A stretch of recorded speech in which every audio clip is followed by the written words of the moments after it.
Jimmy, a very good morning to you. Welcome to Radio Islam International. Good morning to you and good morning to all your listeners. I was looking at social media a few minutes ago when the news was going out, and I see that the ANC in Limpopo has released a statement saying that they're sticking by what the original decision was in terms of who to back in the various categories.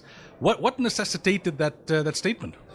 Yes, I can confirm that indeed we have issued a statement that reflects a true position of the Provincial Executive Committee. We have done so precisely because there's some confusion that is being grooming around that ourselves at the level of leadership, we have changed the tune and we have not done so. So we ought to reassure our structures and delegates that we are still of the firm view that outcomes of the Provincial Executive Committee meeting and outcomes of BGMs in Limpopo must be respected and protected.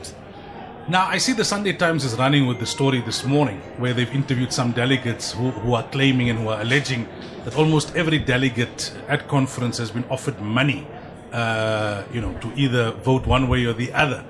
To what extent is this true? I mean, this has come up in previous conferences as well. To my knowledge, at the context of Limpopo, we have not seen any movement of money. What we have seen is the movement of ideas. Delegates of Limpopo are at hell-bent to protect their own decision. They do not care whoever you may be who might want to sway their view, but we must protect and preserve the outcomes of branch general meetings. Now, this point that you've made, I think, is a very valuable point, that branches had their processes and you come to a particular position as a province. Money aside, we see that there still seems to be a lot of lobbying between provinces, between groups, between factions as well. Should this be allowed at a conference to say, well, let's lobby each other before we go to the ballot? Or should it be similar to the position that you take in Limpopo, where all provinces say there's a cutoff, and once the province has taken a position, that should be the position, no further lobbying at conference? We are not saying that they shouldn't be. In fact, lobbying must persist up until the last period when we go to the ballot. But in the midst of lobbying process, do not misrepresent the views of structures. Do not give any impression that the ANC Limpopo has changed its views.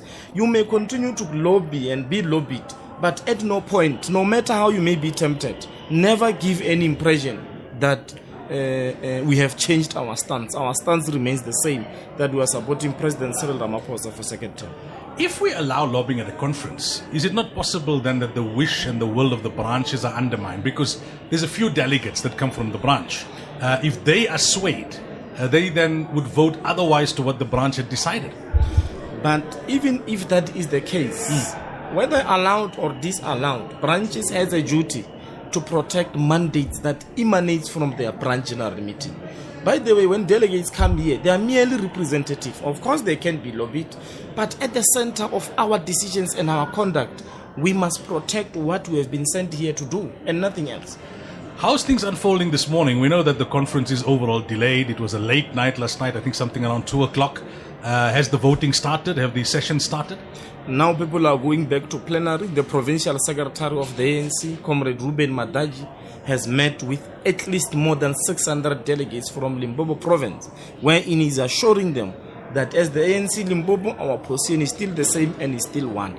We are anticipating that when the voting process begins, majority delegates of the ANC Limpopo will do all in their powers to make sure that they defend and confirm the outcomes of their branch general meetings. All right, Mr. Jimmy, thank you so much for your time. Thanks very much. And for availing yourself. We really appreciate it. Have a great day and go well. Thanks.